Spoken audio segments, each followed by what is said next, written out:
This is the Balanced Growth Show with Dr. Travis Perry, helping successful business professionals like you achieve balance in their lives. Welcome to another episode of the Balanced Growth Show. I'm your host, Dr. Travis Perry. Today, we have Adam Barr as our guest. Adam is a business owner. While actually in the Air Force, he became a business owner and then left the military to better serve his family. Adam is a Christian dad, a dad to three amazing kids, a coach, a real estate investor, and a business owner. He is the founder and CEO of RAL Capital Group and the host of the BizDad Podcast. Furthermore, he's the co-owner of Active Duty Passive Income, where he helps coach and mentor other military members, veterans, and their families on how to invest in real estate. Adam is very active in educating military members in ways to invest in real estate and even co-authored the #1 best-selling book to work on that front. Active Duty Passive Income currently has over 7,000 members and continues to provide military members and veterans from around the globe a quality educational platform and an amazing group of collaborators. Adam, welcome to the show, my friend. Awesome. Thank you so very much. I appreciate it. And I think we had a typo in there, not to brag too much, but we have over 70,000 members. So we accidentally have a typo in there. So yeah, my apologies. That's a big typo. I'm glad you brought that up. That is quite the following. That's my fault. No sweat. No, it's quite the following, and I appreciate you being here, making time for the show today. You know, as we were chatting in the pre-show and before, as we were getting to know each other, you know, I'm impressed with your service, and thank you for your service, for being in the Air Force. We swapped stories a little bit about my brush with it, and your experience with it is pretty in-depth. Tell us, you know, why Air Force, and then how did you get from Air Force to what you're doing today, helping dads? Yeah, so I joined the Air Force. My mom was in the Air Force. My dad was in the Air Force. It was just something that I just thought that this is what I had to do. I didn't know there were really any other options.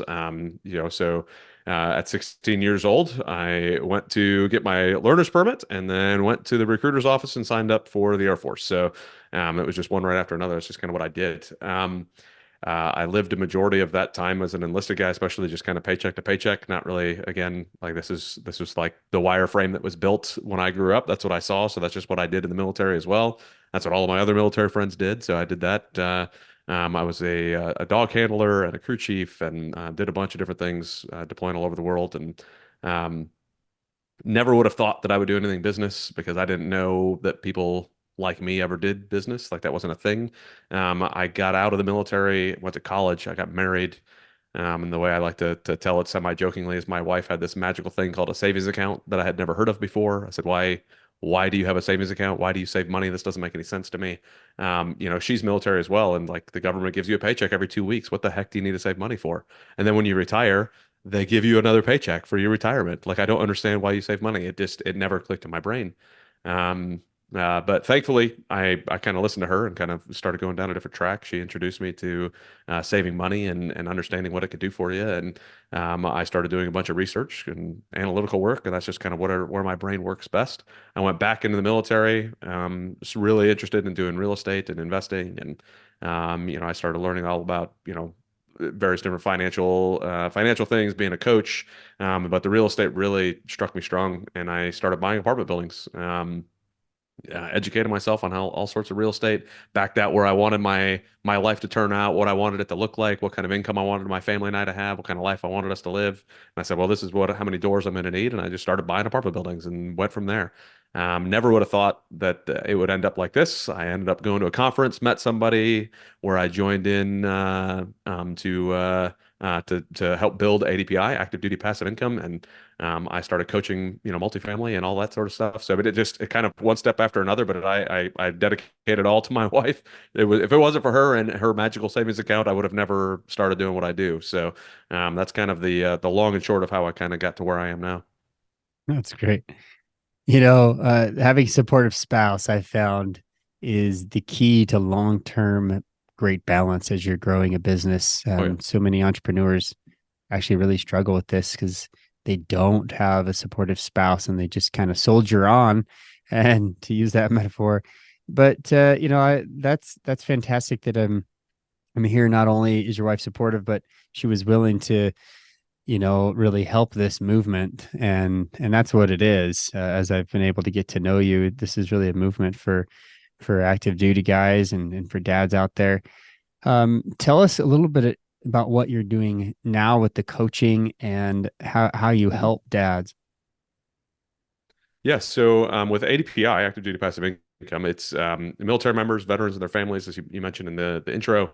I mean, we've got various different education programs. We've got a bunch of free education. We've got a book that we wrote. Really, the goal is to not have people like me, like I was, where I had no idea that this was going on. Like if we can get in front of people at the beginning and kind of say, hey, you just joined the military. You have the TSP that you can invest in. You have real estate that you can invest in. You have this thing called a GI Bill that you can use to buy properties. They're not meant for investment properties, but you're going to move.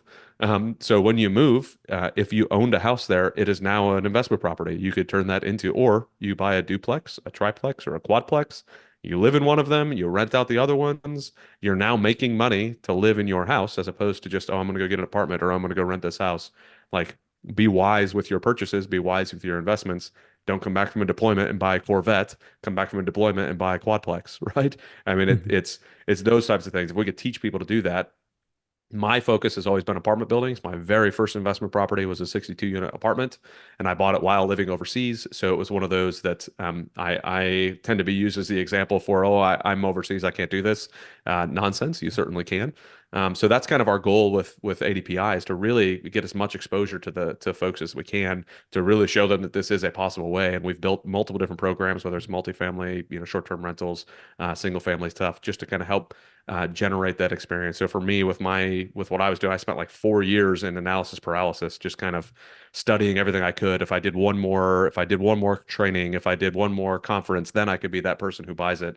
But it wasn't until I got around like-minded people and really grew my network that really showed me, oh, okay, I actually can accomplish all these things. I actually can do this stuff because all of these other people next to me are doing it. So that's why we kind of built that network, that community of people to do that. And on the dad side, it's always been a passion of mine. I left the military to focus more on my family. I mean, I built the businesses while I was in, and then had a couple hundred doors of apartment buildings. And I said, one day my son came running up to me as I was taking the trash out, and he says, he's crying his eyes out, "Daddy, Daddy, Daddy, don't leave again." And that was a moment that I'll never forget. My wife doesn't even remember it happening. She doesn't, she was in the house, but she didn't it didn't click in her head the way it did in mine, because I was the one that was always leaving. And so I said, there's no way I can keep this going. If I really want to be a present father and make an impact in my kid's life, then I need to figure out how I can make this happen in a more meaningful way. So I set a plan to leave the military. I left the military without a retirement and kind of just started doing what I'm doing now. And I started a podcast to kind of help. It's called the BizDad Podcast, like you said, to really help dads who are entrepreneurs kind of look at, like you're saying, to figure out how to achieve that balance, whether balance is a misnomer or not. Like how do you actually be able to play that game of being a dad while running a business? I saw a lot of that with dads in the military, where they couldn't figure out how to be in the military and be a dad. So they end up getting divorced and their kids are on the other side of the world and they never get to see them. And it was heartbreaking to watch and to listen to. And I said, I don't want that to happen on the entrepreneur side, because it's easy to get back into that habit of working a 90-hour work week and not paying any attention to what's going on. So, yeah. Wow. Thanks for unpacking. And we're going to talk more about that. Oftentimes I ask my guests, like, why is it important for you to grow a business and keep your balance? And you kind of already brought this up. Like, this is your reason. You dads that are really struggling, it's interesting. Little side note, we'll come back. That people ask me, I did a PhD in family relations, which was heavily involved in marriage and money. That was my focus. Mm-hmm. And I really wanted to understand what the root cause of divorce was and what the pitfalls and how to help married couples here without doing therapy. And so I got really deep into the research, and I came out with this better understanding that money doesn't cause divorce. It's not a cause of divorce. It's definitely the number one most emotional and longest lasting of any argument that a couple will have. But it's a lot of these underlying issues that tends to be a symptom. And so I kind of looked, well, what are the underlying issues? What are some of the major problems? And what's interesting to me is after I looked at all of this, I realized it's really pride. It's really selfishness. It's really all of these values and characteristics that we should have as Christians, right? That we really try to be humble and serve each other. Like these are Christian values that kind of push us away from that. But then as I did some more research, I found the number one cause of divorce is war. It's war. And the fact that we have to defend ourselves, the fact that we have to, separation. And so you're bringing this up. You've got dads out there separated from their families. They get a divorce. They're not around. They're not there. And I've seen it. I've seen it in my own family. I've seen it in friends as they've tried to navigate the service and things. And I'm so glad that you're out there helping this group of individuals, because this is huge. Like this is a very, very big problem out there with time away. But then even when you are home, the realignment of values and duties and roles when they come back from a deployment, when they're there. And I think this is also a great case study in how you divide and conquer at home, which we can unpack. Mm-hmm. But so you kind of explain that a little bit. I'm just elaborating. But for you, let's talk about what you have done as an entrepreneur that's allowed you to scale your business while keeping that balance that we both agree is super important. So I'd say that at the beginning, I did a very poor job of it, but I wasn't able to do it to begin with. Like, so I was full-time military while also trying to build businesses. So like if I was not at my job, which I was usually, 10-hour days were basically the norm, with a couple, probably 12 to 13-hour days a week thrown in there. And then I'd come home.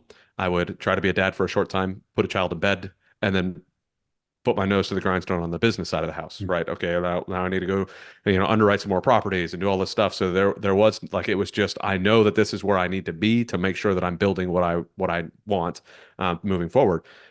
So, whether it was justification or not, and also, the military sent me traveling an awful lot. So when I wasn't around the kids, it was okay, work, and then different work, building business. So I wasn't around the family, so I might as well build. So that's, I think, how I started. And then once I got out, if I'm honest, I've been out for 2 years and I'm still struggling right now, trying to make sure that I'm doing the right things for the business to keep that growing while also doing the right things as a dad to make sure that I'm present.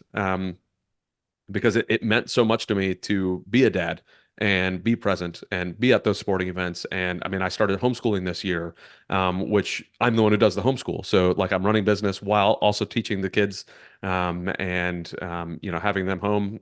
Thank God for our au pair. Like if it wasn't for her, I definitely wouldn't be able to manage all of this. But while my wife is still, doing her Air Force job. So I'd say what I do now is I've got a really good team that really helps kind of make sure that we're staying on track. We have been implementing a lot of systems in our business that helps make sure that we're on the right track as well. That helps me kind of know where the pulse of our business is. That I don't come in with like my hair on fire, wondering what's going on. We're moving in the right direction. I know where the pulse of our business is. So we implemented EOS into our company at the beginning of last year.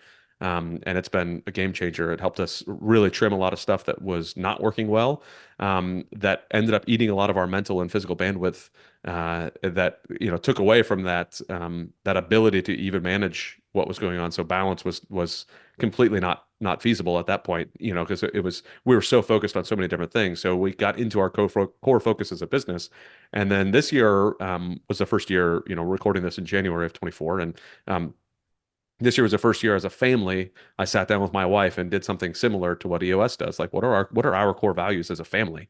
Like, no kidding, core values. And what are our goals this year as a family? What are our rocks for completing this quarter and next quarter, and really kind of narrowing that in. So to me, that has been very helpful for me to have my eyes open to what my wife actually wants. She has her eyes open to what I'm actually wanting and how they're actually aligning together. And to me, that helps me know that I'm on the right track in both the family and on the business side. Now it's just the calendar management I'm terrible at. So I need to do better on that to help make sure that I'm actually accomplishing each one of those tasks in a timely manner. So I don't know if that actually answers your question, but I think it did. Yeah, no, It absolutely does. We've done over 1,000 of these interviews, and we've talked about, what to do business owners do have great balance.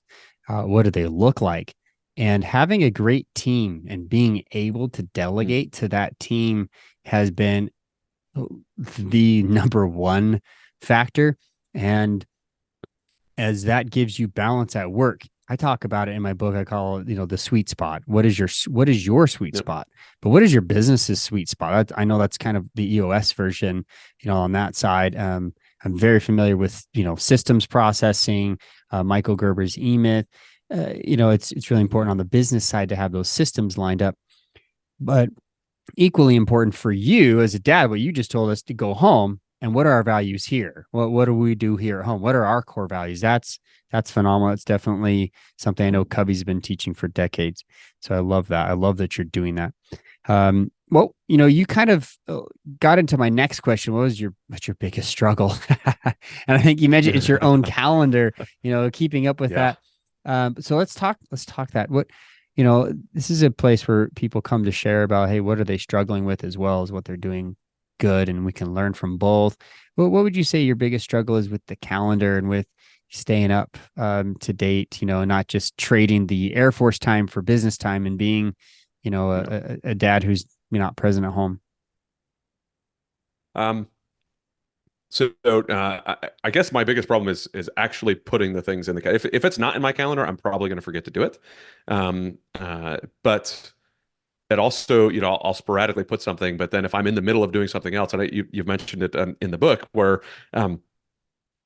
like I think it was what 40%. You lose like 40% of your production power by losing focus on the things. I think is what the stat was you had in your book, and it was like I do that all the time, right? Because I'll be in the middle of something, but I know that my calendar says I need to do something else. So like I'm gonna go accomplish this thing in the calendar, and then I get a phone call, and then this other thing happens. Like I've gotten 2 phone calls literally since we started recording, and it's like those types of things. I don't put do not disturb on my phone. I don't have dedicated times on my calendar for certain tasks that need to be accomplished. I just kind of fit things in when I can fit them in. And I think that's a symptom of what I've been doing for a long time, anyways, where our business was so on fire that everything was going all over the place that I had to go all over the place to make sure that things were getting accomplished. Same thing in the military. I could be in the middle of typing up a report from the last thing that I did, and then a phone call will happen, and there was, something bad just happened on base, and I've got to go, like some death just happened or something. I got to go fly over to that. And it's like, okay, well, I'm always ready to move on to the next thing, or, running around in the mountains of Afghanistan, right? Like we're on a mission here, and then a tick happened, like a troops in contact thing happened. So we're moving, like everything changes immediately. So that's just the way my brain and body has always worked. And it doesn't feel very efficient at all for what I'm doing. That works really well in those stressful moments where something happens and I can pivot quickly. But on a day-to-day basis, I'm terrible at it. Like I feel like I get to the end of the day and I'm like, did I accomplish anything today? And then there's other days where I'm like, I feel like I accomplished everything and it feels great. And I have yet to pin down what I'm doing on those days that feel great that I need to do every day. So I'd say that's probably one of my biggest struggles. And especially again, being a dad and I work from home. This is my home office. I've got glass doors right here that my kids get to look in and see what I'm doing. And I simultaneously, I get to look out and see what they're doing because they're home running around. And man, do I just want to go out and play with them sometimes. And it's like, well, I got to focus on this. So, it's been a struggle in that sense for my calendar on what I'm kind of, pushing and pulling with. Yeah. Well, you and I share the same struggle. We homeschool our kids, and I have a home office as well. I worked from home yesterday and today. I'm in here because I need the podcast too. I need it quiet. I need a place where I can talk and be separate. But I feel you, because I actually recorded probably a good 50 episodes from my home office, and it was like, open the door, okay, quiet, Dad's on the podcast, and shut the Yeah. door. And I walked around and did that announcement right before I came in. So I tell them like, this is somebody else's podcast, not mine. Like they'll show up on mine, but I try not to have them show up on other people's. So I love that. I love that. But so, I mean, the issue of being present is real. And yeah. again, we appreciate your service, and you've learned a ton of how to be so flexible and be able to pivot in an emergency. But what I found is with most business owners don't actually have emergencies every day. They just don't. but they Yeah. sometimes act like everything is. And so they have some, similar issues that you're dealing with. What was interesting about learning about business systems is I had a coach, Dave Crenshaw, who helped me to really kind of get out of the emergency constantly. What's the most urgent? What's the most important? Which Covey teaches. It's the Covey, it's really Eisenhower matrix that he used, that Covey adapted. And, that's great, but not so great for long term. And, we hit that in the book of like, how do you stay present? How do you stay productive and balanced during the time? And it really comes down to us. So I've been there. I remember like just dealing exactly with what you're talking about, always feeling like I've got to multitask throughout the day in order to be productive. But oftentimes that's what pulls us out of our sweet spot. You're exactly right. So that takes us down to 25 to 30% of our productivity capacity instead of being an 80, 90, the Pareto principle. So I really appreciate you sharing. And I know there's people out there nodding their heads going, yeah, that's me. And obviously I talk about it in my Achieving Balance book. But what do you see, in your own space as the biggest issue for other entrepreneurs who are listening, what you've dealt with other dads now, and you've coached them to help them, with start their own real estate investing, maybe business. So they're becoming entrepreneurs by default. So as you've been helping them, and as your coaches have been helping them, as you've been rubbing shoulders with other entrepreneurs, what do you see as some of their biggest issues of trying to, keep the balance while growing the business? So I think there's two separate things, but almost the same, right? So like when I'm talking specifically to the dads on my BizDad show, all of them are entrepreneurs, are all building a business, which tends to be we tend to be in a similar mentality, which is one of the reasons I started the show, is as the military folks. So the military folks that we're talking to, the men and women that serve and their spouses, their families, they don't know when they're moving next. They don't know where they're going next. The military could say you're leaving next year. So there's always an excuse that you could project onto something else on why you're not taking action. And that's something that people struggle with. And military, we tend to be a little bit cheap or bad with our money across the board. I was definitely that person, very bad with my money. And you're always asking for a military discount. So like it's like we're not only bad with our money, but yet we're always asking for a discount on something. So they almost sound like they're not one and the same, but they kind of are. So like we get very distracted, and we have something that we could throw a blame to, like, oh, well, I'm getting ready to move, I can't do that, or I'm getting ready to do this, so I can't do that. So that's something we have to coach people through all the time. Like, no, like somebody told me this recently on as far as like the market goes. Like as I was talking about real estate, I haven't bought an apartment building in like a year and a half, and it's driving me bonkers. I haven't bought anything in a while, and it's driving me crazy. And they were saying, hey, you can't control the market, you just participate in it. So you just have to figure out what you could do to participate in the market. Maybe it's not buying an apartment building, maybe it's this. So when we're coaching folks and we're like, hey, you can't control what the military is going to do, you're going to bounce around, but you still have control over your finances, you have control over what you can control. So keeping your eyes on what you can actually control, and don't worry about the rest of it. And on the entrepreneur side, when I'm talking to dads, like, you can't necessarily control whether one of your clients, your big client, is going to give up on you or not, whether they're going to quit or not. What you can control is what you're providing them and how you're working through things. And you can't control whether or not necessarily that your kid gets in trouble at school or not, but you can control how you react when they do get in trouble at school, like how you respond to them. And I like to talk about reaction versus responding, right? Like a reaction is very emotional, immediate based, where responding is more thought processed, and you're thinking through how you're going to work through that. And that goes in business and in fatherhood, and it also goes in real estate and in the military. Like I need to react sometimes, but most of the time I need to respond. And that response comes with a lot more repetition and learning what you're doing wrong and thinking through those processes. So as I'm coaching people through those types of things, it's more like, how are you thinking about these? Are you trying to control the uncontrollable, or are you letting the uncontrollable control you? If it's uncontrollable, then don't just mark it down as a factor in life and move on. So good. Great advice. This is something that actually I teach a lot in stress management. Like they're just going to stress themselves out if they're constantly focused on what they can't control. And the serenity prayer, I use that as a pattern. I call it the serenity pattern. God help me with the things I can control and things I can't, and then let go of everything else. And there's a Yep. pattern here to identifying what can I control, what can't I. I love it. Like, hey, if you can't invest in it, how can you participate? So good, so good. That goes for Mhm. life. Like, there's a lot of things I can't control about life. I couldn't control that the snow dumped a foot, and I had to, my wife and I are like, okay, we got to get in 4-wheel drive, and the other vehicles that aren't, like, we have to scatter, and things are getting canceled, and it's just one of those mornings. But I needed to be here. Like, Yep. how do we make this happen? I can whine about the snow all day. That's not going to change the foot in my driveway. Yeah. So, such great advice. And I really appreciate that. Any other tips that you would give to entrepreneurs out there? You're like, all right, if I could do it over again, or if I had some tips for dads, they're really trying to grow, but focus on their family and their health and their balance and their wife, like, what would it be? Um, Boy. So for me, one thing I've been trying to do is include my kids in the business as much as possible. And that doesn't necessarily mean like, hey, you're sitting down and you're running spreadsheets. Like my oldest is 9 years old. All right. I have talked to him a lot about investing. He knows about what I do. He's around my phone conversation, so he gets to hear how I react to certain things and how I talk to people. But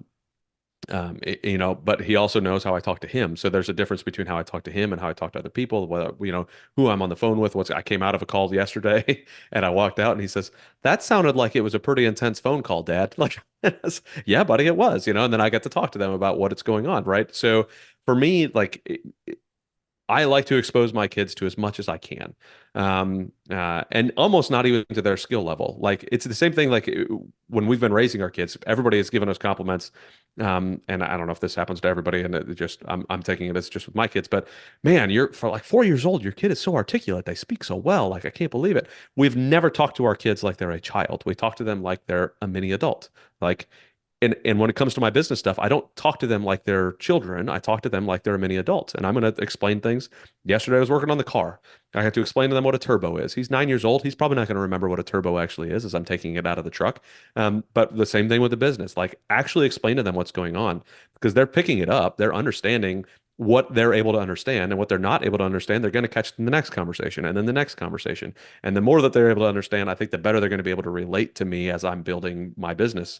And the more, like, maybe they're going to run away and say, I'm never going to do entrepreneur stuff. Dad looks like he's way too stressed and I don't want that in my life. And that's fine as long as I've had the conversations with them. So I'd say that the advice I usually give is talk to your kids about a lot more of it than you think you should, because they're going to understand it and it's going to help them. It's going to help your conversations later too. Like, hey, I had a conversation with them once. We were in line at some theme park. I don't remember where it was, Universal Studios or Busch Gardens or something. And I had to make a phone call to wire some funds for a deal that was going on.